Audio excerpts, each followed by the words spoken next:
কুতুবুল আলম সৈয়দ সাহেব রহমাতুল্লাহ আলাইহি সফর থেকে যখন বাড়ি যাইতেন, ছেলে মেয়েদেরকে নিয়ে একই দস্তরখানে তিনি খানা খাইতেন। আল্লাহ, একদিন জোহরের নামাজের পরে ছেলে মেয়েদেরকে নিয়ে একই দস্তরখানে খানা খাইতে বসছে। বাজান বিবি সাহেবা খানা দিতে দেরি করতে আছে।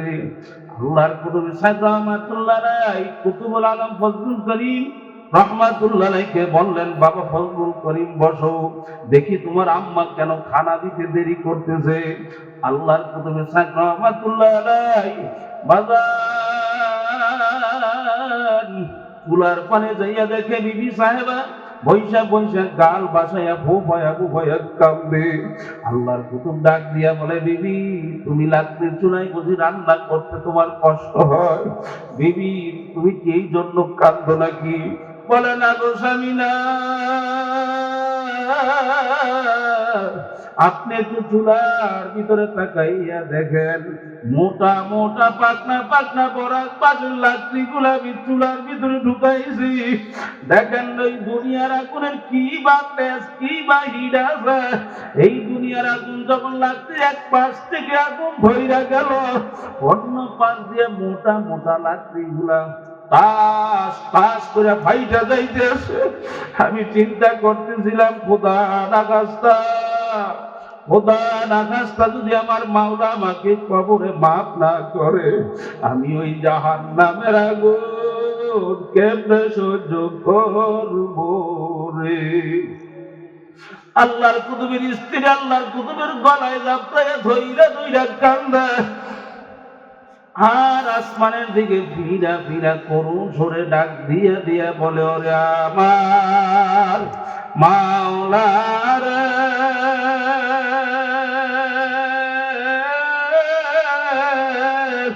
ওরে আমার মাসুক রে, তুমি যদি আমাকে মাফ নাই করো, আমি ওই জাহান্নামের আগুন কেমনে সহ্য করব রে।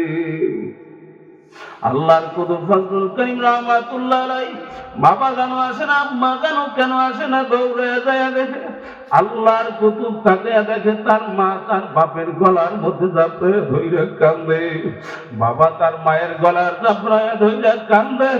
আল্লাহর কুতুব সাহেব রহমাতুল্লাহ আলাইহি দুই চোখ দিয়া গাল বাসাইয়া কান্দে, আর আমার মালিকের ডাক দিয়া বলে, ওরে আমার মাওলা রে,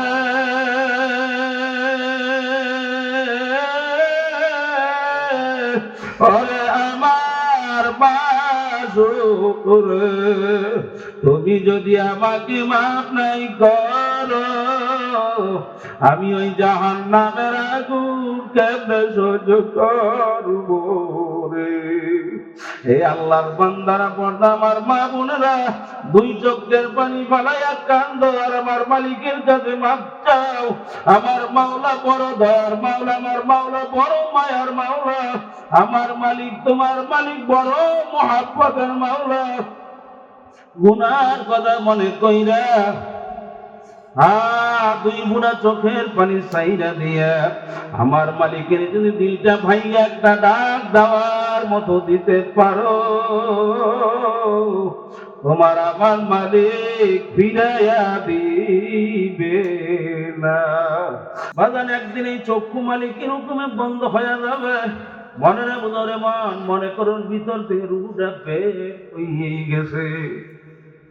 এখন তোমাকে আমাকে বাড়ি ঘর থেকে টাইনা হেসরাইয়া নামাইয়া দেয়। আল্লাহ আল্লাহ, বাজার কেউ দৌড়াইতেছে বাজার থেকে কাপড়ের কাপড় কেনার জন্য। আল্লাহ, কেউ দৌড়ায় বাজার থেকে কাপড়ের কাপড় কেনার জন্য, কেউ দৌড়ায় মসজিদের বিদায় পালকি আইনা হাজির করার জন্য, কেউ যায় বাজার কোদাল সন্তানিয়া জীবনের শেষ বাড়ি নির্মাণ করে দেওয়ার জন্য, আর একদল দৌড়ায় বাজার মসজিদের মাইকে ঘোষণা করার জন্য। সবার একটাই প্ল্যান, তোমাকে আমাকে দাফন কাফন করা লাগবে। বাজান গোসল শেষ করে তিনটা কাপড় দিয়া প্যাচ দিয়া ফালাইয়া রাখছে, মাথার মধ্যে একটা বাঁধ দিল, মাথার মধ্যে বাদ দিয়ে তোমাকে আমাকে বুঝিয়ে দেওয়া হয়েছে এই মাথার ব্রেন এই দুনিয়াতে আর কোনো কাজ করবে না। মাজার ভিতরে একটা ভাত দিল, বাদ দিয়ে বুঝিয়ে দিল এই মাজা সোজা করে আর কোনোদিন জমিনে তুমি বসতে পারবে না। পায়ের ভিতরে একটা ভাত দিয়ে দিল, বাজান পায়ের ভিতরে বান দিয়ে বুঝাইয়া দিল এই পায়ের উপর ভর করে জীবনের জমিনে বহু হাঁটছ, আর কোনদিন এই পায়ের উপরে ভর করে জমিনে হাঁটতেও পারবি না। বাজান এখন খাটের মধ্যে উঠাইয়া ওমাকে আমাকে নিয়ে কবরের দিকে জানাজার নামাজ পড়াবার জন্য রওনা করছে। বাজার জানাজার নামাজ পড়াইয়া দিয়া ওই গোরস্থানে তোমাকে আমাকে দাফন করার জন্য নিয়ে যায়। তোমার খাটের পিছে পিছে লাশের পিছে পিছে শত শত মানুষ ওই কবরস্থানের দিকে যায়। বাজান যেই বাবার সন্তান বুঝনেওয়ালা হবে ওই সন্তান দেখবেন সবার আগে বাবার মাথার পাশ দিয়ে কবরে লাফ দিয়ে নেমে যাবে। আরেকটা মানুষ আল্লাহর বান্দার পায়ের পাশ দিয়ে নেমে গেছে। সন্তান কবরের মধ্যে দাঁড়াইয়া কান্দে আর ডাক দিয়ে বলে, দাও বাবার লাশ দাও। আমার বাবা আমাকে জীবনে বহু কোলে এবং পিঠে নিয়ে মানুষ করছে, আমার বাবাকে আমার কোলের মধ্যে দিয়ে দাও। এমন সময় বাজান সন্তান বাবার লাশ কোলে নিছে, ওই সময়টা 1 মিনিটের জন্য স্থায়ী হয় না। এ দুনিয়াদার পাগল আমার বাবারা কি নিয়ে কবরে রওনা করলাম। আল্লাহু আকবার, আল্লাহু আকবার। বাবার লাশ কবরের মধ্যে সোজা করে শোয়া দিয়া বাজান মাথার বানটা খুইলা দিয়া সন্তান ওই বাবার লাশের দিকে চেহারার দিকে তাকাইয়া কান্দে আর ডাক দিয়া বলে, বাবা জীবনে বহুত কষ্ট করছো তুমি আমাদের জন্য, আর কষ্ট করা লাগবে না। কত জ্বালান জ্বালাইছি বাবা, আর কোনদিন জ্বালাবো না। বাজার সুখে থাইকো বাবা। সন্তান দেখবেন যে বাবার কবরের ভিতরে নাইমা যায়, ওই সন্তান কবর থেকে উঠতে দেরি হইয়া যায়। কারণ কি রে বাবা, আল্লাহ সন্তান আর বাবার সম্পর্ক, বাবার ছেলের সম্পর্ক। কোনটা মানুষ কবর থেকে লাফ দিয়ে উঠে যাবে, কলা বাজান বাঁশের পাতুনি দিয়া কলা পাতা খাজুর পাতা বিছাইয়া বাজান মাটির পর মাটি, মাটির পর মাটি, মনের মন মাটি তোমার বুকের উপর পড়তে আছে। বাজান এখন কবরটা যদিও হয়ে এলো দিনের বেলা, কবরটা কেমন যেন রাতে কেউ অন্ধকার। আল্লাহ বাজান সন্ধ্যাবেলা সবাই সবার ঘরে যেয়ে বাতি জ্বালাইবে। মনের বুঝরে মন, ওমার আমার কবরে আমার মাওলা ছাড়া বাতি জ্বালাবার মতো আর কেউ নাই। খোদা না কাস্তা যদি আমার মাওলাকে হারাইয়া কবরে যাইয়া বিছানা করো বাজান, শোনাইয়া থিয়া যাই মানবেন কিনা জানি না। আল্লাহর নবী বলছেন, আল কবরু রাউযাতুম মিন রিয়াজিল জান্নাহ আও হুফরাতুম মিন হুফারিন নার। আল্লাহর নবী বলেন, ও আমার উম্মতেরা, ওই যে কবর দেখো, এই কবর কিন্তু আসলে কোনো কবর না। এই কবর কোন আল্লাহর বান্দা বান্দির জন্য একটা বেহেশতের বাগান হইয়া যাইবে। সবাই বলেন আলহামদুলিল্লাহ। আল্লাহ আপনি আমাদের সবার জন্য কবুল করে নিয়েন। সবাই বলেন আল্লাহুম্মা আমিন। আল্লাহর নবী বলছেন, ও আমার উম্মতেরা, ওই যে কবর দেখো, এই কবর আসলে কোন কবর না, কোন নাফন মানবে নামাজের জন্য, হারাম করার জন্য। ওই কবরটাকে জাহান্নামের আগুনের গাড়া হয়ে যাইবে, চতুর্দিক থেকে জাহান্নামের আগুন এসে ভইরা যাবে। আল্লাহ বাজান কিয়ামত পর্যন্ত উল্টে পুল্টে পড়তেই থাকবে।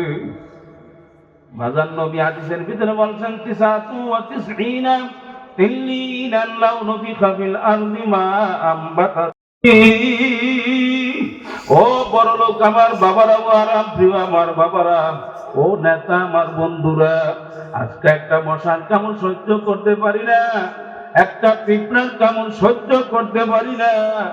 আল্লাহর নবী বলেন জাহান্নামের একটা সাপ একবার কামড় দিবে বাদান 40 বছর ব্যথা করবে। আল্লাহ,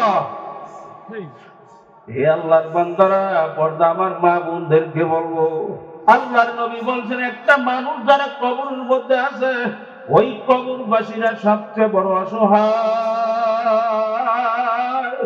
কবরবাসীরা হাত পাইটা ডাক দেয়, ও আমার ছেলে, ও আমার মেয়ে, আমি বড় মুসিবতের মধ্যে আছি, আমার জন্য একটু দোয়া কর। বাজান, ওই কবরবাসীদের জন্য 2 চোখের পানি ফেলাও।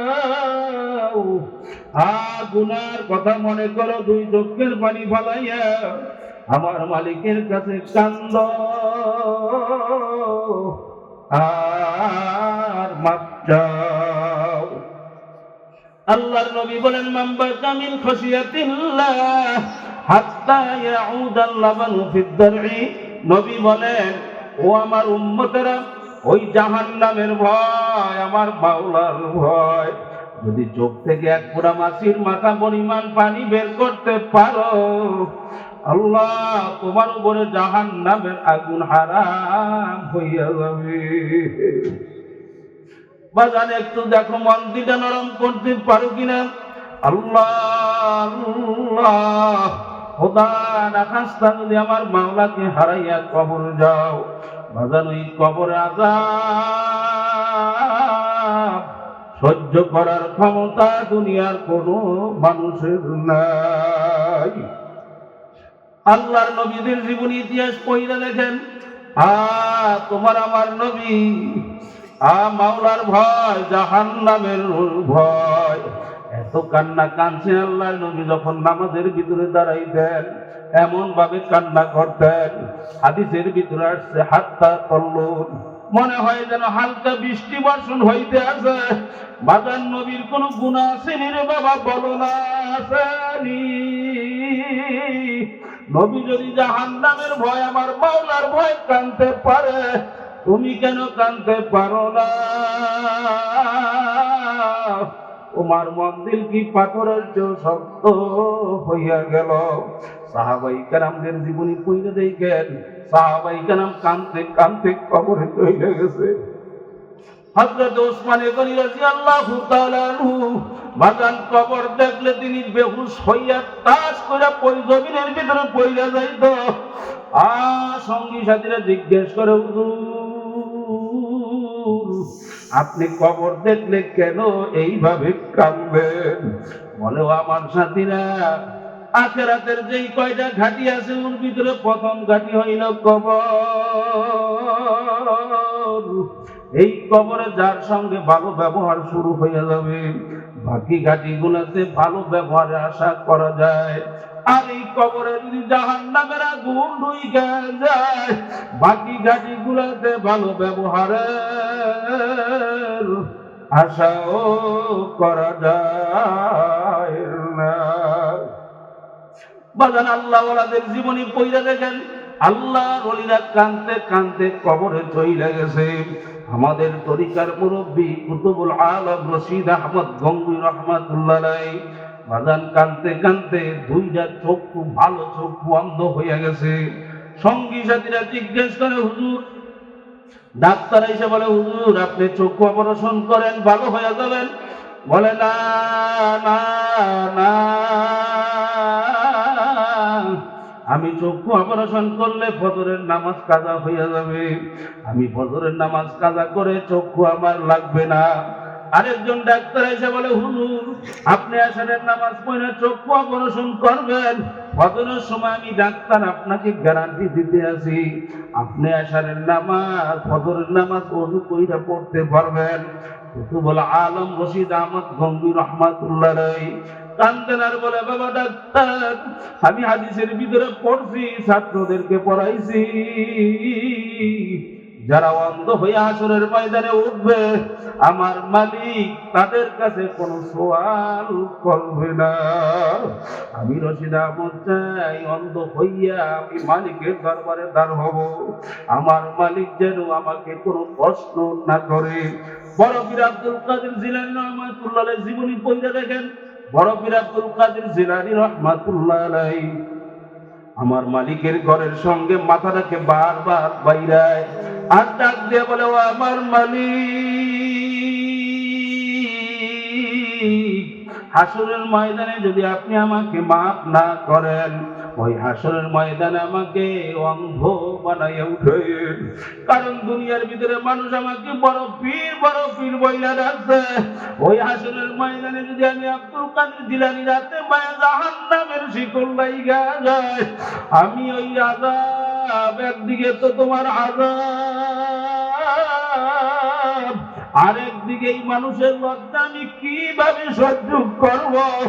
বাজান, যাদের জীবন আমার মাওলার রাস্তায় কাটাইয়া দিল, তারপরও তারা কাঁদতে কাঁদতে কবরে গেছে। বাজান, ইমামুল আজম ইমাম আবু হানিফা রাহমাতুল্লাহ আলাইহি বাজান তার জীবনে পয়লা দেখেন, বড় পীর আব্দুল আল্লাহু আকবার ইমামুল আজম আবু হানিফা রাহমাতুল্লাহ আলাইহি একদিন তাহাজ্জুদের নামাজের ভিতরে দাঁড়াইছে। তাহাজ্জুদের 2 রাকাত নামাজের নিয়ত বাইদা তিনি দাঁড়ায় গেছেন। সূরা ইয়াসিন নামাজের ভিতরে তেলাওয়াত শুরু কইরা দিলেন। যখন ওই আয়াত পর্যন্ত তিনি পৌঁছলেন, আমতাজুল ইয়াউমা আইয়ুহাল মুজরিমুন, বার ওই আয়াত তেলাওয়াত করে বাজান চোখের পানি ফালাইয়া ফোপায়া কান্দে আর ডাক দিয়ে বলে, আমার মালিক, হাসরের ময়দানে আমার মালিক যখন ঘোষণা করবে, হে গুনাহগারের দলেরা, মুজরিমের দলেরা, হে গুনাহগারের দলেরা, আজকে আমার বান্দা বান্দীদের থেকে তোরা আলাদা হইয়া যাও, না জানি আমি আবু হানিফা ওই নাফরমানদের কাতারে পইরা যাই। খোদা না খাস্তা যদি আমি নাফরমানদের কাতারে আবু হানিফা পইরা যাই, আমি ওই জাহান্নামের আগুন কেমনে সহ্য করব রে? বাজান, সারা রাত্র আয়াত শরীফ বারবার তেলাওয়াত করার, ঘুরাইয়া তেলাওয়াত করার কান্দে 2 রাকাত নামাজ সুবহে সাদেক হবে তাহাজ্জুদের নামাজ। সালাম ফিরাইয়া তিনি নামাজ শেষ করলেন, রুকু সিজদার পর্যন্ত খবর নাই। বাজান, তারা যদি এইভাবে কাঁদতে পারেন, ওমর আমার কান্নার দরকার আছে না নাই? এ জোরে বলেন বাবা, আছে না নাই? আমার আপনার মালিক কোরআনুল কারীমের ভিতরে বলছেন, কুল ইয়া ইবাদিয়াল্লাযীনা আসরাফু আলা আনফুসিহিম লা তাকনাতু মির রাহমাতিল্লাহ ইন্নাল্লাহা ইয়াগফিরুয যুনুবা জামিআ বাদা हर हस्ती बादा दरका गैरू की प्रभु फुरुस्ती बादा इधर गाए मदर गाए नौमी दिनिस সদবারা করতো বসে কাস্তি বাজা। আমার মালিক ডাক দিয়ে বলে, গুনাহগারের দলেরা, আয় আয় আয়, আমি মাওলার দরবারে ফিরাই, গুনার কথা মনে কর। 2 বুড়া চোখের পানি ছাইরা দিয়া আমার মালিকের একটা ডাক দেওয়ার মতো যদি দিতে পারো, আমার মাওলার দরবার ফেরার দরবার না, আমার মাওলার দরবার নৈরাশার দরবার না। পাহাড় পরিমাণ গুনাহ করছো, বুক পূজা পরিমাণ গুনাহ করছো, কোনো চিন্তা নাই, আমি তোমার মালিক সব মুহূর্তের ভিতরে মাফ কইরা দেব। বাজান, আমিও দোয়া চাই, আমিও আপনাদের জন্য দোয়া করি।